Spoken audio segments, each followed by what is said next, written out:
So on Carib 21 Network, we have been talking about food within the Caribbean for the past 12 months. We spoke about food insecurity within the Caribbean.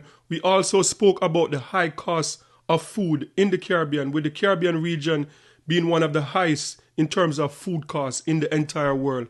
We spoke about 25 in 25, that is CARICOM plan of an increase of food production by 25% by 2025, which that was something on the CARICOM agenda that they weren't able to accomplish. But in today's video, I want to talk about protein poverty. I know, protein poverty, that is like a new term.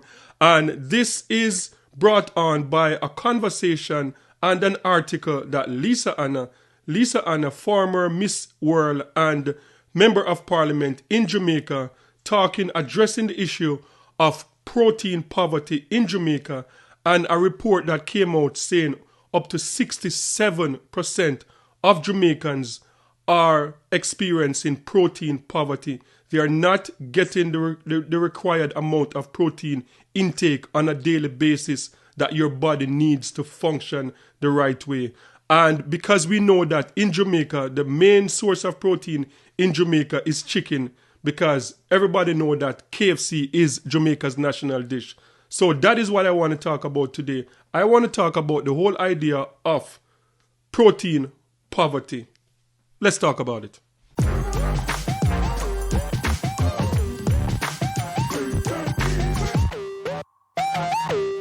So as I said, everybody in Jamaica right now is talking about this article that Lisa Hanna wrote about protein poverty in Jamaica. And this is something that Lisa Hanna is very passionate about. We did a reaction to Lisa Hanna talking about the high price of chicken in Jamaica, and we did that about 8 months ago. And this is a follow-up on what she did about 8 months ago, talking about the high cost of chicken in Jamaica. And this is something that we have been talking about for decades. I remember the first time that I heard about that this conversation started was I was about 16 at the time, when I worked downtown at one of the wholesale. And at the time they were talking about the markets were opening up and import-export was becoming a big thing. And they were talking about protecting the poultry industry in Jamaica. So it is way over 30 years now since the poultry industry, especially the two giant players in Jamaica, that they have been protected by the government up to a 250% tariff on import of chicken coming into Jamaica. And that is a massive deal. And this is not something new. Like, countries do this all the time. They put like a hefty tariff on certain things coming into their country to protect the local industry. We saw this a few months ago with the Trump administration and the Prime Minister of Canada going back and forth, because Canada have a 250% tariff on milk coming from America to protect milk farmers in Canada. But one thing that people don't realize is that with that protection in Canada, the Milk Farmers Association in Canada, they have to live up to their side of the bargain, which is not overcharging for milk in Canada. So the government protect them and they provide world-class affordable milk for Canadians. And that is a deal that the government and the Milk Farmers Association in Canada, that is something that they have had going for decades. But one thing that Jamaicans are accusing the poultry industry in Jamaica is that they're not keeping up to their side of the bargain, that the government is protecting them with this massive tariff, and they, in turn, they are gouging the Jamaican people in terms of some of the highest prices in chicken anywhere in the world that you can find. And this is a conversation that Lisa Hanna is having. And this is one of the things that I believe that now we have a new government, election is over, and food insecurity is one of the issue that the government is going to have to tackle in Jamaica. We saw a decrease in crime rate. We saw low unemployment rate in Jamaica. And now we are seeing these things, but Jamaicans still can't afford to put a decent meal on their table. So this is something that we have to hold our government accountable for the next 5 years, to make sure that they can do something about this high food costs in Jamaica. And I remember when the Trump administration came in and they were talking about this tariff thing. Like I had conversation with a few friends and people were saying like, you know what, we don't like what Donald Trump is doing, but I hope Donald Trump will look and see that Jamaica have this high tariff on chicken and the Trump administration would go after them and say, look, remove that or else we are going to punish you for that. But it still remains. Jamaica still has 250% tariff on the import of chicken going into Jamaica. No problem importing chicken back. No problem importing chicken foot. No problem importing like intestines going into Jamaica for a low price. But chicken, 250%. And this is what Lisa Hanna is addressing. And this is Lisa Hanna talking about the high cost of chicken in Jamaica and the idea of protein poverty. Tell me how lobster, a luxury food, we can import it at 40% with an import duty at 40%, while chicken, the staple for most of us, is taxed over 200% in Jamaica. Yeah. So in Jamaican supermarkets, and I want you to follow me for this one because I'm going to get very technical, but I know all of us are feeling it. So in Jamaican supermarkets, a whole chicken weighs an average of what? About 1.7 kilograms. That's about 3.8 pounds. You see that bird? It costs us about, on average, depending on where you go, 1,860 Jamaican dollars. Meanwhile, in the United States, this very same chicken, this very same whole chicken can sell for $5 US. That's 809 Jamaican dollars at the current exchange rate. Half the price. So Jamaicans are paying 125% more for the same protein. And before anybody rush me, because I love rush me, and say, Lisa, we don't want any imported chicken from the United States because it this and it that. Here's a spoiler. We already eat imported chicken. The chicken backs and leg quarters flooding our wholesale market. When we go out of wholesale, I say, sell me 4 pound of chicken or sell me 10 pound of chicken. Yeah, where do you think it comes from? So let's look at it regionally now, make a balance the thing. In the Cayman Islands, for example, and Cayman is just a stone throw away, the average cost per pound for a whole chicken is about $2.40 CI. And remember, the CI dollar is stronger than the US dollar. So that's about $2, call it 90 cents for a pound of chicken. So come January, the Caymanians are going to move minimum wage to $8.75 CI. That's about $10.50 US. So if you think about it, work back with me and follow me. If you just work 1 hour in Cayman based on your income, you can buy, call it 3.9 pound, call it 4 pound of chicken. Here in Jamaica, our minimum wage is about $4 per hour. And we've raised the minimum wage, the government has, and they plan to do it again. But currently, we pay about $2.50 US per hour at minimum wage. Now, if you look at the math, go back and look at what you pay for chicken in the supermarket. That can only buy you, based on the pound, not even a pound of chicken. Call it 0.66 pounds of chicken for a whole chicken. So if you work minimum wage, you must work nearly 5 hours, right, for buy that or to buy a pound. So follow me. So let's put it even more plainly. You see, in Cayman, if you work 1 hour, you can secure a family-sized portion of protein. But in Jamaica, that same effort barely stretches to feed a teenager. And this is a silent crisis of protein poverty and the cruel irony that has been unfolding in Jamaica that I've gotten up on my feet in Parliament and spoken about. I've written ad nauseum about in my columns because I know the detriment that we will face with future generations if we don't feed our country properly and allow our people to afford food. Basic macro essential nutrients. So we know carbohydrates and fats are important, but doctors will tell you that protein is one of the most important macronutrients that helps with your body's resilience, healthy aging, building muscles, repairs tissues, supports immunity. You can go and look it up because it's not me say so. At a doctor them, right? And I can tell you. So here, unfortunately, protein and to buy protein is a luxury. And this is a quiet crisis at the heart of every grocery bill. You just have to look at families walking the aisles and when they pick up the chicken and you look at them, What used to be a centerpiece of Jamaican dinner is now priced like a delicacy. Right? A tray of breast. If you ask Jamaicans when last time buy a whole chicken, I'm gonna tell you something, I can't buy a whole chicken. I forgot a wholesale go buy it. Or we have a piece and do little things for make tin mackerel, all kinds of things. And often protein is pushed off the plate and it's replaced by starches. Yeah, that can fill the belly, give you calories, yes, but it's not giving you nutrients. And I have been sounding this alarm for years. And people run after me. I have big corporations come after me. I don't care. Because the truth is getting starker. Because when a nation cannot afford protein, children fail to thrive. Adults slide into frailty too soon, and you will have chronic diseases that accelerate because our hospitals are not just going to fill with accidents and infections and people who need surgery. It's going to be filled with malnutrition disguised as obesity, diabetes, hypertension. And it's not a dietary inconvenience that I'm talking about. I'm talking about a national emergency because protein poverty, it don't look like famine. It don't look like bang belly.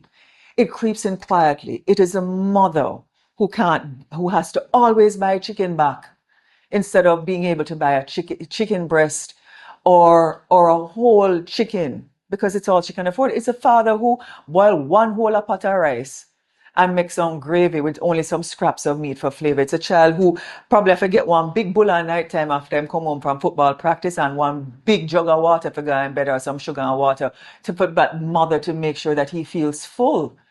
And the numbers don't lie. Nearly 70%. When the Ministry of Health came out last year and said, look, we have low food security. Nearly 70% of Jamaican households experience low food security.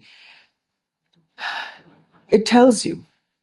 And low food security is because they can't afford to buy what's necessary.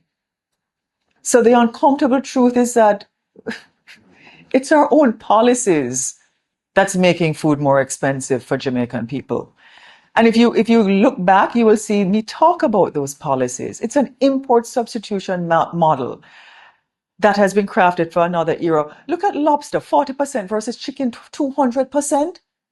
So this import substitution model that was crafted, it no longer serves the people it was meant to protect because it was for another era. Let's take chicken. It should be the most affordable and abundant staple on every Jamaican plate. And I'm not talking to the vegetarians, guys. So, just listen to me for a second. But this staple is buried underneath a wave of tariffs, stamp duties, and GCT. And for years, these layers of taxation have pushed the effective rate on imported chicken as high as 260%. So you can import lobster, but it boggles me. I can't. And then we guard this fortress of protectionism as if the industry was still fragile, still in its infancy. But decades have passed, and you want to tell me that these chicken producers, the big ones, are not competitive? So the sector has matured, but you haven't? And yet the ordinary Jamaican consumer is the one, us, continues to pay the high price. But here's a cruelest twist. You see, while the Jamaicans, all of us pay these inflated price at home, you see our so-called local producers, the ones that we buy from, the big ones, they can compete abroad in the United States, in Cayman, and across the wider Caribbean. So let me explain what I mean by that. So in other words, they are allowed to compete globally, our big chicken producers, but we protect them here. So nobody else can come here, right? So they're protected at 260%, basically. But they can go overseas. You see the paradox? And then we still pay the high prices. And here's something else. Our chicken is not local. Yeah, it's false. Why? Because most of what we feed our chicken and we put into it is imported. The soy, the corn, the added, whatever it is that we're doing. So we're not shielding a local industry. We're just feeding inefficiency. And guess what too? You see, when the global feed costs fall, our retail chicken prices never follow suit. Consumers still pay more regardless of international trends. And then what of the permit system? You can't get a chicken back license? Who gets them? You know?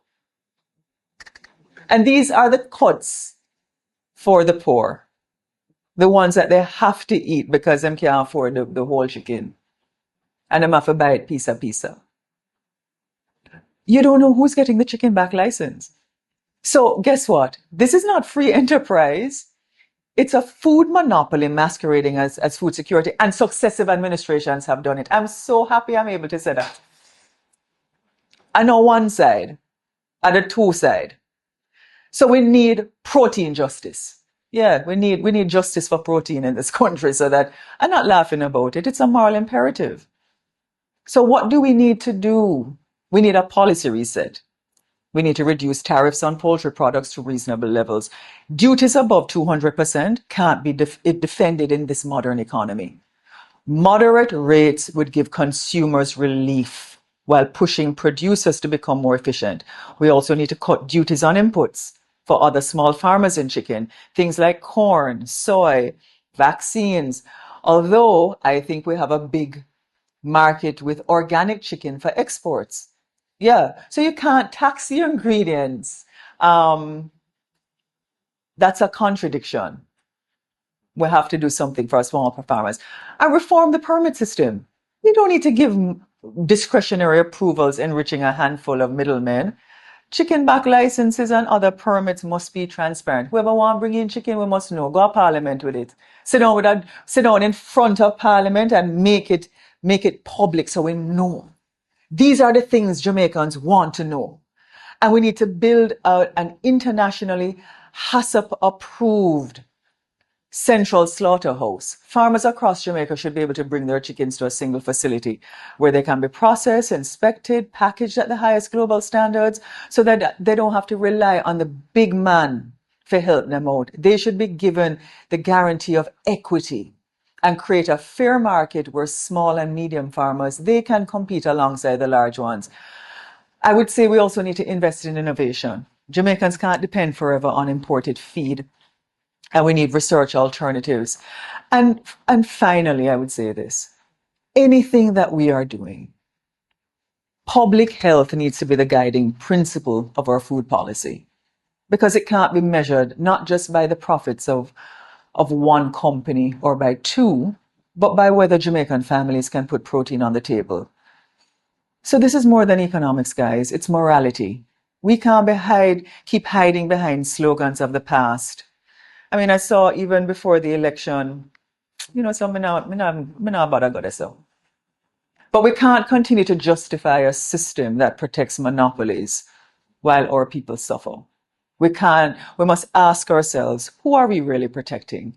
And if the answer is not the people, then the policies must change. So I wrote an article, one of them was pot a boil, but the food not enough. Yeah, so the pot must boil, but not with starch alone, not with just some meat fat where you fry up and throw over the rice.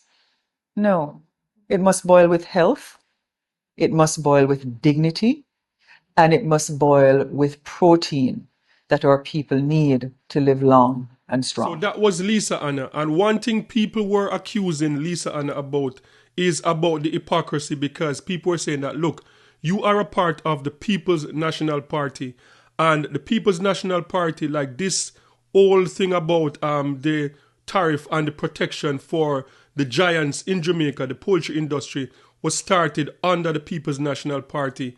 And why is she talking about it when the People's National Party is not in power? So she came out and she addressed it in this video also. So that was good to see. So as I said, this thing started around the time when Michael Manley was ending his administration and PJ Patterson. So this has been going on for decades. This protection of the poultry industry in Jamaica, this has been going on for decades. And as I said, this is a conversation, a dinner table conversation, a barbershop conversation that we have been having for years. And people are weighing the pros and the cons because, as I said, I was about 16 years old when this conversation started.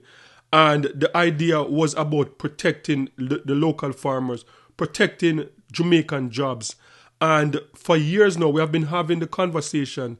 So is it worth it in 2025 to continue to protect local jobs, to protect the jobs that the poultry industry in Jamaica, the whatever percent of jobs, those are in Jamaica, while these big companies, two in particular, they are holding like 3 million people, Jamaicans, hostage with high price of chicken. Because the reality is that if that 250% tariff is removed tomorrow, what would happen is that we would see at least a 30 to 40% reduction in the price of chicken in Jamaica. And that would be a massive deal. Paying 30 to 40% less for anything in 2025, I would take that. So this is the conversation that we have been having for years. And as I said, Lisa Hanna is bringing back this conversation to the forefront. And it is sad because these companies, with the help of the government, they operate like a cartel. And these companies have a complete chokehold over the industry in Jamaica. You can't do anything to do with chicken in Jamaica without the major companies in Jamaica. So you can't be a competition to them. It is like a monopoly between the two giants in Jamaica. So if you are a local poultry farmer, you have to depend on these companies for the feed for the chicken. You have to depend on these companies for the eggs. You have to depend on these companies for the baby chicks to rear these chicken. So you can't escape it. And I believe that it is time now that the government need to look into this, because it is sad. Like, yes, we can acknowledge that the crime rate is going down. We can acknowledge low unemployment rate. But in 2025, for 67% of Jamaicans to be to be experiencing protein deficiency, that is not a good thing, because that is going to impact our healthcare bill in Jamaica. Protein is very, very important to the body. It helps with muscles and a lot of other stuff, and to fight off a lot of sickness. And we know that Jamaica, we have a high rate of like blood pressure and all these type of stuff in Jamaica, diabetes. And it is sad that in 2025, Jamaicans cannot get sufficient protein, because eating chicken back, chicken foot, chicken neck, and all those type of stuff, that is just bones. That is just bones. And these stuff, as I said, we are able to import the scraps from America, because America, they don't use chicken back, they don't use chicken foot, they don't use chicken neck in America. They will use the chicken back maybe to boil some chicken broth to make soup or whatever. But nobody in America is sitting at their dinner table eating chicken back or whatever, unless it's like someone from the Caribbean or certain other countries who love chicken back, some curry chicken back or whatever. But the fact that in 2025, as I said, a lot of Jamaicans, the only time they can taste something protein, something poultry, is having chicken back or chicken neck or chicken foot, while the government still protects the poultry industry in 2025. So guys, sound off in the comment section and let me know your thoughts on this.